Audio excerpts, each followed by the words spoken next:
All right, everyone. Welcome back to the Lock Up Shutdown podcast. My name's Monica. Joining me, as always, is my good friend Zach. How are we feeling on this fine Tuesday, way too early morning? Feeling good. Watched the end of a entertaining Monday night game a few hours ago. It was Now a we very finished up week 4. absolutely. Today, we'll discuss some of our best and worst takes from the first quarter of the season in our quarterly report, the future paths of the top rookie linebackers from this year's draft in the rookie spotlight, and the evolution of the running back tandem in the modern NFL. But first, let's talk about the week paths. Tell me, Zach, what's your biggest surprise coming out of week 4? Biggest surprise has to be the New York Jets winning a game. I Now, they beat the Tennessee Titans, and sure, it was a close game in overtime, so may not be totally shocking, but the dominance that Derrick Henry has shown over the entire NFL in the last 2 plus seasons has been incredible, and for him not to be able to lead a Titans team to a victory is shocking to me. I mean, he certainly tried his best in that game. He rushed 33 times with 157 yards and a touchdown. But the He had Jets just stayed out in front for the entirety of the game. The Titans made a valiant comeback effort, which is a surprising thing to be saying considering they were playing the Jets. yeah, the most But it surprising all thing failed was in overtime with a completely awful decision to play for the tie with a kick with 19 seconds left in overtime. You might as well just go for a touchdown, winner go home type of situation. yeah, the most surprising thing for me was the Jets had a 4th and 10, I believe it was, on the Titans' last drive and gave up a 22-yard pass interference on 4th and 10 that would have ended the game. No, there's Completely. nothing more typical than a New York Jets team having a pass interference penalty on a play that could end the game, and I'm like, all right, it happens every time. The Jets just lost the game.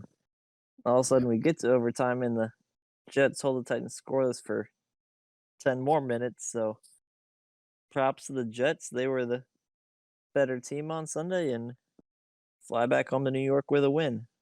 So The Titans really just haven't been the same since the Ravens danced on their logo in revenge. maybe that Let might be it. But I think the absence of Julio Jones and AJ Brown played a big role, but I didn't think it was going to be big enough for the Jets to be 1-3. let's move on to this week's rookie spotlight. It's week 5, so we're moving on to the next position group. This week we'll be talking about the linebackers, including Micah Parsons, Xavier Collins, Jamin Davis, and JOK. I'm not going to pronounce your name. Let's start off with a name we can pronounce in Micah Parsons. Tell me about Micah Parsons, Zach. How do you think his career is going to play out? Micah Parsons had a great start to his career so far with the Cowboys. Cowboys defense much improved from last season, and I think he's been a big part of that. Impressive with 17 tackles so far on the season, so give him credit for that. And I think he's got a great trajectory for his career so far, and he's been great for the Cowboys. They showed their stellar defense against Sam Darnold His last week with 2 interceptions. Yeah, obviously his biggest criticism so far has been coming out of Penn State having really bad coverage ability, which I've yet to see. In week 1, he looked a little bit sloppy, but he seems to have turned it around going into the rest of this season. He has 2.5 sacks, so clearly he's doing pretty good in terms of pass rush.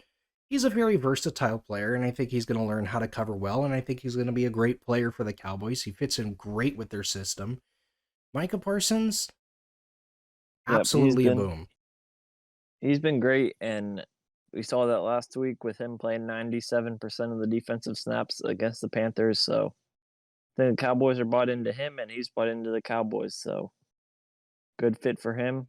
And the next one, staying in the NFC East, I know you mentioned Jamin Davis on the Washington football team. So He's unfortunately, I'm not as sold on him. really player on The your own team. Washington on my own team, but the Washington defense went from a top 5 defense last year, maybe arguably the best defense in the league, to at best a mediocre defense this season. And to be honest, I was expecting a bit more from our first round pick, but he hasn't been bad. Just hasn't lived up to the expectations that I had.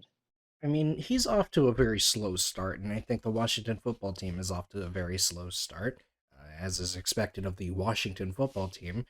But he looks okay. He has 14 tackles this season, 12 of them being on his own. He looks great defending the run for the most part, and obviously a few sloppy plays here and there.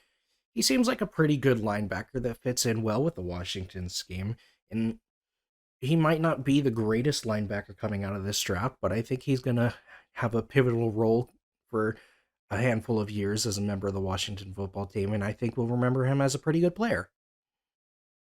I think he'll be around for a while, but if I'm being honest, he's of these 4 players, he's in the bottom half.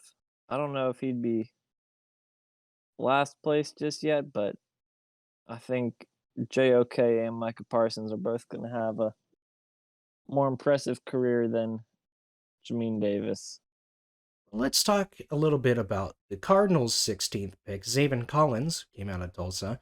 He's had a pretty slow start to his season, just 6 tackles through his 3 games played this year. But I think he's a pretty great fit in terms of the Cardinals defense that they have going on over there.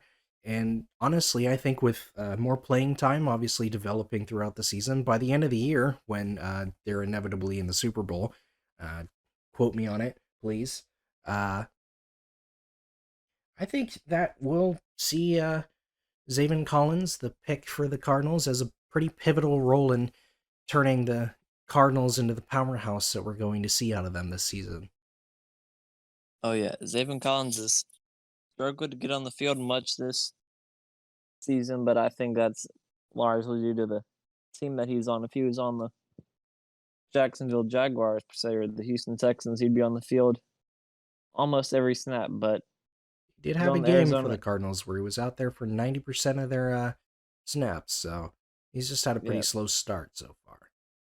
yeah, and he probably a little bit banged up this week because in their win over the Rams, it was impressive. He only able to be out on the field for 4 snaps, so unfortunate for him. But I'm expecting him, just like you said, to grow more and more into the team as the season goes on, and however long the Cardinal season goes on, I think he'll be in there for most of the plays throughout the rest of the season, and he'll have a solid career as long as he stays in Arizona. Be sure to look out for playoff Xavier Collins, but let's look out for JOK. Again, I'm not going to make an attempt at butchering his name. He was a 52nd pick to many surprise, and he fell all the way to the Browns. He was a great linebacker for Notre Dame in college. So far this season, he has 17 tackles, 12 of them solo, has half a sack and 3 pass deflections. He's a great, versatile guy. The Browns have mostly struggled with the linebacker position, apart from Joe Schobert, I believe, and he's no longer there. So they definitely needed to fill a need, and I think that they were practically handed a gift from the gods when JOK fell to the 52nd pick for them to inevitably pick him up. Yeah, that was a blessing for the Cleveland Browns, and you were talking about their struggles on linebackers, and they've struggled in every position, but 5 years earlier. So look, they've started to figure it out, and I think JOK Jeremiah Owusu-Koramoah has been a great part of that. And with the team that's only given up 13 points total the last 2 weeks, he's a huge role player in that defense, and he's gonna have a great career in front of him. Absolutely agree. Someone's career probably isn't in front of them anymore. And that person is Sean Payton, the coach for the uh, New Orleans Saints. He had some questionable calls in week 4 in their overtime loss to the Giants. Should Sean Payton's time as an NFL coach be coming to an end because of it? I'm not ready to call an end to his career just yet. Whenever you move on from who was the all-time leading passer in the NFL before last night in Drew Brees and move on to crab stealing Jameis Winston, I can't expect too much. And I mean, sure, there were obvious mistakes from him and his staff as a whole against the Giants, but I'm not ready to put all the blame on him, especially with Michael Thomas still yet to play a game this season. The most alarming thing I saw was that Alvin Kamara didn't even have a single catch in the game against the Giants. And if you're not going to have Michael Thomas, you better be able to help Jameis Winston out and help your team out by having those dump downs to Kamara. And Yeah. they didn't have any of those. Alvin Kamara for like the last few years has just been seeing increasingly reduced touches for some reason, but he only keeps getting better and better. So Sean Payton's making a mistake there. His play calling didn't look great against the Giants, let's be honest here. Uh, in the mid third quarter, he pulled Jameis Winston, who was building up some momentum on a drive, to put in Taysom Hill, who immediately proceeded to throw an interception. And Sean Payton, instead of putting his starting quarterback back in, did not do so until 6 minutes left in the fourth quarter, when it was probably far too late for them anyway. I mean, Sean Payton has been made some questionable calls. I hear it from Saints fans all the time that they don't like Sean Payton, and he's kind of outdated as far as NFL coaches go. He's not doing great. I think the scheme he pulled up for Taysom Hill is great, but I think he's completely overusing it, and it is constantly causing trouble for his starting quarterbacks. Yeah, this you could see that the Saints franchise was slowly on the decline after their Super Bowl appearance against the Colts, and it was obvious last year. And I think that's why Drew Brees was able to retire early, is he saw they weren't the Saints of the past, and with his retirement, that just escalated the mounting problems for the Saints. And I think they came to the forefront on Sunday in their loss to the Giants to give the Giants their first win of the season. So Absolutely there's awful. some there's some big issues that they have to face, but I'm not I'm not gonna think that firing Sean Payton's gonna help solve too many of those issues. Well, it certainly is rebuild time for New Orleans. Let's move on to a new segment around here. This is our quarterly report. Now that we're at about a fourth of the way through the NFL season, what's your one best call so far, and what's one of my worst? My best call so far, we're sticking with the quarterbacks for both of these takes. Ooh, I think we talk about my quarterbacks a lot on this show. we do. It seems to be like they're the only position that's guaranteed to touch the ball every play. So Taylor Heineke being a good quarterback, called that before the season, Called and that plenty of times. he's proven me correct just about every game so far that he's played for the Washington football team. He looks very solid. I'm kind of surprised almost not knowing that they picked up Ryan Fitzpatrick. I guess they just weren't really willing to give a chance to Taylor Heineke, but now that Fitzpatrick is injured, they're kind of forced to. He looks They're great. I have to agree that you made a very good call on that one. he's looked great. He has 8 touchdowns so far in 4 games, so thrown 7 of those touchdowns the last 3 games. So I think he's getting into the rhythm of things for the Washington football team, and I'm happy to have him behind the center every week so far this season. Tell me, Zach, And what's my worst take? going to you, your worst take. has got to be with Aaron Rodgers. Oh, I thought it. I thought it was beyond you to realize that Week 1 isn't too important in any season, but you fell into the trap that Aaron Rodgers had given up on the Packers, and since then, I'll let you know that Aaron Rodgers thrown for 250 yards in every game is thrown, 8 telling you, touchdowns, Aaron no must be one of the interceptions. Aaron Rodgers must be one of the two people who watch our podcast every time because clearly he took whatever I said to heart. He's looked incredible so far this season. I think I've learned my lesson that week 1 is never a good time to judge anyone, but hey, Yeah, content, I guess. yeah, that's exactly what Week 1 is. This if you add Week 1 and any other week is nothing, but since it's Week 1 and you have nothing else to go off of, people just lose their mind and forget 15 years of his career that he's been amazing and think that his career is going to end in 1 week because he struggled against the Saints team that I'll give it to him hasn't been great since then. But yeah, you fell into the trap that I thought you'd grown out of, and Aaron Rodgers has been there to, unfortunately for you, expose you with his 8 touchdowns in the last 3 weeks. He is incredible. I should know better than I doubt Aaron Rodgers, and I was a little iffy on that. I was a little iffy on that take when I made it anyway, but I had to get something out there, right? Let's Yeah. start off with the thing you got wrong, Zach. Oh boy, I've said a lot of stuff in the It's time for you first 4 weeks. to throw away your bias for 2 fucking seconds and finally admit to me that there is no way you actually believe that the Washington football team will make it to the Super Bowl. Yeah. I'll talk about Taylor Heineke and how good he is, but I'll give you that one I'm going to give you that a chance to rectify your Super Bowl prediction because it is bad right now.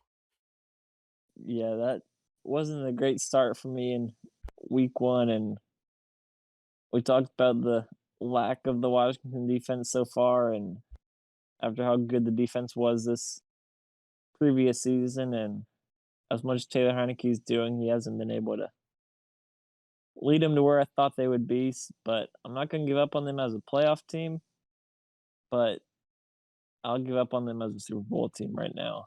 Who's your current thoughts for an NFC Super Bowl team? NFC Super Bowl team. It looked like the Bucks until last night when Mac Jones tore them apart. So now I'll stick with the Aaron Rodgers and how good he's been. I'll say that the Green Bay Packers It's a very are safe choice. gonna make the Super Bowl. The the Aaron Rodgers Devontae Adams connection has potential to become maybe the best quarterback wide receiver combo in the league, and with This Aaron Jones there as that well, is a very he's safe got a choice, chance. but I don't make safe choices. You know what risk I took in the first episode of our podcast? The headliner, the very end, the thing that was advertised as the preview. It was me saying that the Arizona Cardinals were a Super Bowl contender this year. Right now, the Cardinals are the only team in the league that are still undefeated. They've had a very strong schedule with very strong opponents who have put up a very strong fight, and the Cardinals have pulled through every single time. The only team in the league undefeated through 4 weeks, which is mind blowing considering the last couple of seasons we had where it was going into fucking week 11. Yeah, The the Cardinals are Cardinals have Super Bowl bound. the Cardinals have been really impressive, and I was almost gonna say the Cardinals' dominance over the Rams is the most surprising thing from Week 4, but it's almost not even a surprise anymore with how they've performed in the first 3 weeks. And I think the only thing going against them is the their potentially defensive problems that they have after giving up 19 points to the Jaguars and 33 points to the Vikings. But you're right, and I've tried to say you're wrong multiple times, but Arizona Cardinals have looked impressive, and no one can say you weren't riding their bandwagon from the beginning. So, And I congratulations to you on that prediction. feel good about that one. That's a very nice segment because you get the chance to gloat yourself and put the other person down a little bit. Feels good to ride on a high horse for just one segment every 4 weeks. Yeah, so we'll say some stuff, and most of the stuff we say we usually think's pretty accurate, but of course there are a few where we're human and make a couple mistakes as much as we think we know about football. So important to recognize those, but for the most part, I think between you and I, we've done a pretty good job of keeping accurate predictions this season. Or you have the experience. We've been doing this for a long time, and this is why we started up the podcast because we know that we can be right. And we're going to show every single one of you that we can be. But let's move on. A few years ago, the argument was whether a running back was the most useless position in the NFL. There was no reason to pay a max contract to a running back. Why would you pay so much money for a running back? It's a passing league. Everyone knows this. And teams like the Bengals back then completely laughed in their face and decided they needed two running backs. They had tandems like Jeremy Hill and Giovanni Bernard, who were absolutely incredible to watch back then. And then we had Joe Mixon and Giovanni. I cannot say Giovanni today. Giovanni Bernard and Joe Mixon were an incredible tandem for a few years. Is a tandem running back one of the biggest advantages in the modern NFL?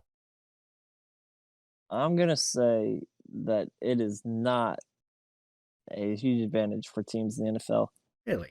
and with how teams have been playing this season, I'm not even gonna say having a top 10 running back is necessary to be a top 10 team this season. If you look at the Arizona Cardinals, I'm not impressed with either running back they have of James Conner or Chase Edmonds. And then Those are you look at two it, solid running backs.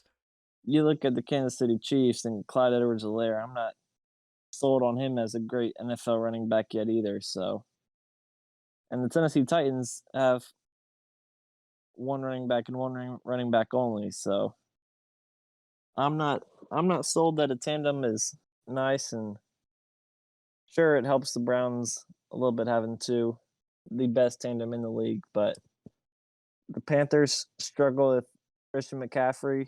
The Giants struggle with Saquon Barkley. So too many good running backs on bad teams that struggle, and too many good teams without a Pro Bowl caliber running back that seem to be perfectly fine. So I'm not sold on a running back making or breaking a team, and especially a running back tandem. Now, I certainly think that the Chiefs are a big antithesis to what I'm going to say here. But I think the tandem running back is one of the most cool things that we've ever seen in the league. I mean, we've had some incredible tandems in the last few years, and I'm just going to name off a few. We have right now Nick Chubb and Kareem Hunt, and Ezekiel Elliott and Tony Pollard, who have looked absolutely incredible in the last couple of weeks. Even teams with lead horse type of running backs still have a tandem. You have Christian McCaffrey and now Chuba Hubbard, now that he's been drafted. Derrick Henry still has Darrington Evans lining up uh, whenever Derrick Henry gets too tired to carry that team on his back. Even Aaron Derrick Henry, Jones has A.J. Dillon with him. Derrick Henry against New York Jets had 33 carries. He There is was only one other running carrying. back that had a carry, and it was Jeremy McNichols who had one carry. There were 34 plays for a running back. Derrick Henry had 33 of them. Listen, some days So Derrick Henry just needs to relax, and that's what Darrington Evans is there for. It's what A.J. Dillon is there for when it comes to Aaron Jones, and we saw A.J. Dillon absolutely dominate in the last game. We have tandems even from Those before nowadays. We had Alvin Kamara and Mark Ingram, who were absolutely awesome as a tandem. Uh, Going even further back, there's D'Angelo Williams and Jonathan Stewart, who I remember very fondly. Those were literally just it. I couldn't fathom the fact that they had two running backs back then because that was unheard of. And if you go way, way, way back, I think let's those talk about Chuba one of the Hubbard greatest and tandems of all time that should not have ever worked or ever happened, but we still have to deal with it in Tecmo Bowl every fucking time that someone picks the Oakland or the Los Angeles back then Raiders. Bo Jackson and Marcus Allen were absolutely incredible as a tandem. I think that the tandem is the coolest thing we have in the NFL. I think it's a great advantage to have. Obviously, you want to take a little bit of the load off of your lead back. And you want to have two good guys who can do that. Obviously, we've seen it with multiple teams, and I think it's a great uh, thing for a offense's game plan. a tandem is cool to have, but if I'm an NFL GM, I'm not spending enough money to get a tandem. Because you'll talk about the AJ Dillons of the world and the Chuba Hubbards and the Alexander Madison on the Vikings, but I think those guys are more served as injury replacements and aren't going to touch the field unless they're moved up on the depth chart due to injury. For example, Alexander Madison. When Dalvin Cook missed his one game earlier this season, he had 26 carries and 112 yards. Combined, the 3 other weeks that Dalvin Cook has played, he has 14 carries and 33 yards. So I think it's just a circumstantial thing, and if you should have your running back one and running back two, and I'm not a fan of 1A and 1B. I think depth chart should be clear. You have Dalvin Cook and then Alexander Madison. You have Aaron Jones and then Dylan. You have Christian McCaffrey and then Chuba Hubbard. I'm not gonna spend enough money if I'm a GM to get a 1A and a 1B like Nick Chubb and Kareem Hunt. Well, we'll see how that plays out throughout the season. Let's finish things off, wrap things up. It's the first time that we're doing this in an actual episode. It's time for lightning fast picks of week 5. You don't get any time to think, just name a team that you think is going to win. We're just going to go right down the list. Are you ready? Let's do it. All right. First off, on Thursday, we have the Rams and the Seahawks. Rams are going to rebound after their loss and beat the Seahawks at home. I absolutely think that the Rams are going to win. They look incredible. Jets and the Falcons. Jesus Christ. Talk about the toilet bowl. That's not going to be a fun game. There's a reason they moved them to England. They don't want to have that in the U.S. Talk about the But toilet bowl, am I right? yeah, Falcons are going to beat the Jets on that one. Jets had their one good week of the season. I absolutely agree. It's going to be the Falcons. Patriots and the Texans. Also a pretty bad game. Patriots look good against the Buccaneers. I'm slowly starting to believe in the Mac Jones hype train, so Patriots over Texans on that one. I'm going to take the Patriots solely for their defense. Lions and the Vikings. Vikings in this one, Lions have looked awful and everything. Something seems to go wrong with them every time they play, so Vikings Jared by Goff a million. hasn't solved any problems. Eagles and the Panthers. That's a good one.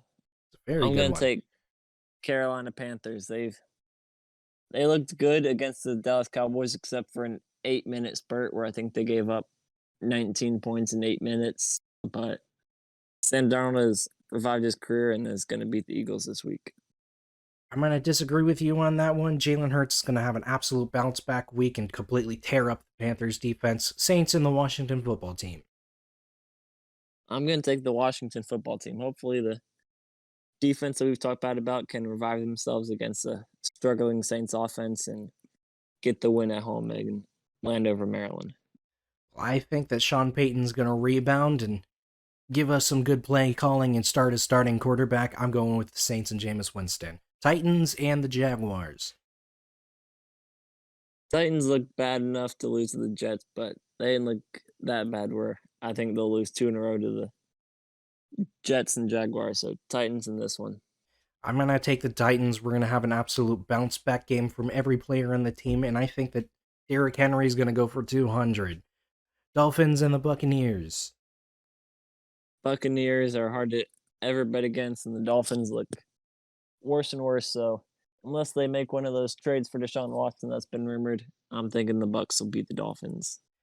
The Dolphins get at least one win against Tom Brady every single year, so I'm going to take the Dolphins on this one because they're only playing him one time this year. Packers and the Bengals. Packers are going to continue their hot streak against the Bengals. This will be a fun one for anyone looking for a game to watch this season. Not expecting a lot of points in this one, but the Packers will come out on top. This is not going to be a fun one for Joe Burrow when he gets completely sacked as every single play as his offensive line constantly collapses around him. I'm going with the Packers. Broncos and the Steelers. Broncos have looked good in their 3-0 start, but I think they're coming back down to earth, and the Steelers are going to tear them apart and go home with the win. In this house, we don't pick frauds. It's going to be the Broncos. Bears and the Raiders. Raiders didn't have a great start to the Monday Night Football against the Chargers earlier today, but they'll bounce back against the Bears, who are still trying to figure out their identity, and good luck to Justin Fields against this team. Derek Carr with another 300-yarder? I think so. I'm picking the Raiders. Browns and the Chargers. Browns look good, only giving up 13 points in the last 2 weeks, so I think they'll shut down the Chargers defense and go home with a win against that Chargers team. Is it safe to say they'll lock up and shut down? I think it's going to be the Browns as well. Giants and the Cowboys. NFC East divisional matchup. Cowboys aren't going to be too worried about the Giants. Giants have struggled in every game of the season so far, and Cowboys defense has looked good, and Dak Prescott's obviously back and healthy, so Cowboys in this one. Cowboys, I think Dak's going to have the greatest game of the season in this one. 49ers and the Cardinals. I'm going to start this off. Obviously, the Cardinals. Hard to bet against the Cardinals. Hopefully we see Trey Lance in this one, but no matter who starts at quarterback for the Niners, I'm still taking the Cardinals. Absolutely. Bills and the Chiefs, Sunday Night Football. That's a great game. Wow. That'll be a great one. A high scoring offense will maybe get a chance of that 52-49 Maybe this time I Rams won't. games we had a couple primetime games ago, but I'm taking the Buffalo Bills over the Chiefs. Maybe this Sunday night I won't pass out, but I'm going to have to agree with you. Buffalo Bills are going to look amazing in this game against the Chiefs, and I think that Patrick Mahomes is not. Finally, Monday Night Football on October 11th. It's the Colts and the Ravens. Colts still haven't figured anything out about their team. Carson Wentz isn't a good quarterback, and Lamar Jackson is a good quarterback, and therefore the Baltimore Ravens are going to beat the Colts. Somebody clip that anyway. It's obviously going to be the Ravens, no doubt in my mind. And that wraps things up. It's another episode down in the books. How are we feeling, Zach? Feeling good. Looking forward to the second quarter of the season that we're headed into. Starting to figure out who's real and who's fake in the season, and look forward to being halfway through in a couple weeks. So the season's going by quick, and before we know it, we'll be watching that crazy halftime show that they just announced earlier this week. Absolutely incredible. Hopefully none of our takes in this video are going to end up in our next quarterly report, that's for sure. It's time. Only the good ones. I think we've run out of time for today, so I think it's time to lock up and shut down.